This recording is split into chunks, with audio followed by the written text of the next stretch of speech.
La modulation, si on parle de modulation des engrais azotés, ça consiste à apporter la bonne dose d'engrais azotés au bon endroit. Avec l'arrivée il y a 20 ans des capteurs embarqués, on sait aujourd'hui apporter la bonne dose au bon endroit puisqu'on a des outils qui nous permettent de mesurer les besoins réels en instantané des cultures.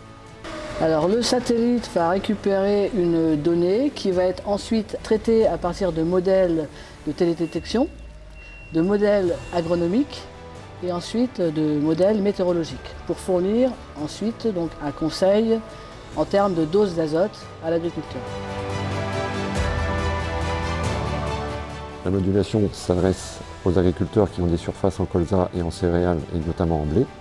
Aujourd'hui, on a à peu près 10% d'agriculteurs qui font de la modulation. C'est un vrai levier de développement pour le faire découvrir et l'utiliser en ferme. Alors je dirais qu'on peut rajouter que 10% c'est de la modulation automatique, mais qu'aujourd'hui, à partir des cartes de modulation, on peut quand même faire dans pas mal de cas, c'est un cas sur deux en colza, de la modulation manuelle, donc sans équipement spécifique.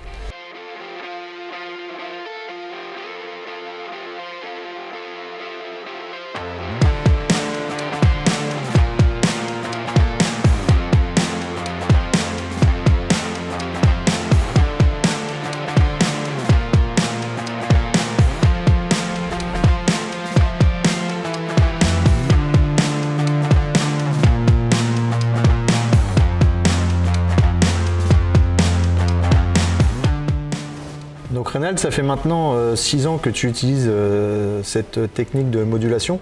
Quel est ton retour sur la pratique? Donc au début, on a démarré avec un semoir qu'on venait d'acheter qui permettait de faire de la modulation. Et donc l'utilisation en azote, où il y a tout un modèle avec des cartes qui sont utilisables, des cartes de modulation, nous a permis de nous lancer, de mettre le pied à l'étrier. Et on voit que ça fonctionne, on fait des économies d'azote, on améliore aussi l'impact environnemental des apports d'azote. Et ce qu'on voit aujourd'hui, c'est que ces cartes de modulation, on pourrait très bien les utiliser sur d'autres éléments fertilisants que l'azote, mais voire même sur des fongicides. Et c'est une façon de s'approprier ces outils-là et de les utiliser pour l'avenir.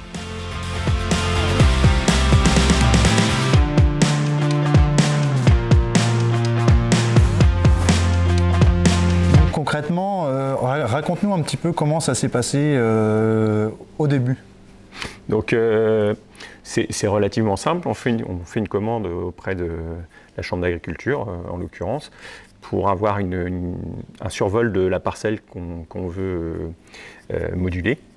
Et on reçoit donc, une fois que les vols ont été faits, une carte de modulation qu'on traduit, enfin qu'on transfère ensuite sur la console du tracteur. Et il y a toujours une petite appréhension parce que quand on n'est pas habitué aux outils informatiques, mais ça se fait relativement simplement.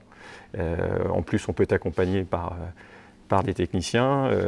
Et derrière, le plus déstabilisant, c'est plutôt quand l'appareil se module tout seul. En fait, on n'a pas cette habitude-là au départ, mais on voit la dose changer en fonction des zones.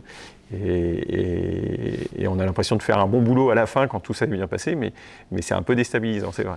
Mais c'est à la portée de tout le monde, quoi. Maintenant que vous en savez un peu plus sur la modulation, faites comme Monsieur Frégé, contactez-nous pour vous lancer.